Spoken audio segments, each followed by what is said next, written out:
જય માતાજી.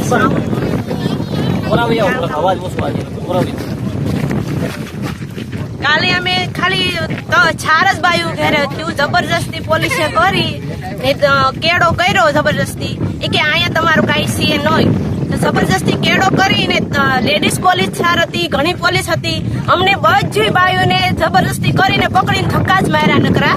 ને કોઈને પણ એમ નહીં કે શૂટિંગ ઉતારવાની પોલીસની ના ન હોય, એને એનું બોઘા ના હોય તો જ ઈ કરી શકે ને કે ભાઈ શૂટિંગ ન ઉતારતા. શૂટિંગ ઉતાર્યું ઈ પણ કાઢી નાખ્યું, એને ફોન જોટવાનો આવતો નથી તો એને હું કામે ફોન જોટવો જોઈએ.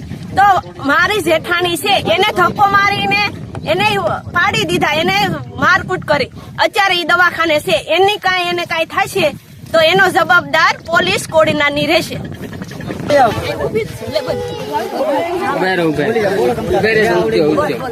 કાલે મારા સાસુ ને સસરા દવાખાને હતા, પણ દિનુભા કેવાથી પોલીસ આવી, અમને ધમકાવ્યા, કેળો પૈરાને કાઢ્યો ને અમારા માલ ઢોરના મકાન પાડ્યા ને અમને બધી બાયુને પકડી ને પોલીસે ધક્કા મારી ને પસાડ્યું ને બાવડા પકડીને ઘા કરતા હતા. અમારા નાના છોકરા કાખમાં હતા તો એને દયા નો ખાધી કે છોકરા નાના છે. જેમ અમે ના પાડીએ એમ અમને ધક્કા મારીને પસાડી ને ઢળીને કાઢ્યું. ને મકાન બધા પાડી નાખ્યા, અમારા માલના, પછી અમારા રસા તોડી નાખ્યા, અમારા વાયરું તોડી નાખ્યા. એ દિનનું બોઘાથી કેવાથી આ બધું. જય માતાજી.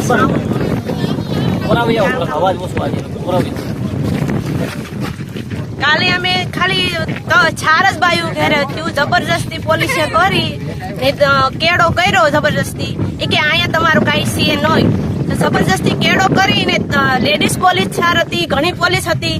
અમને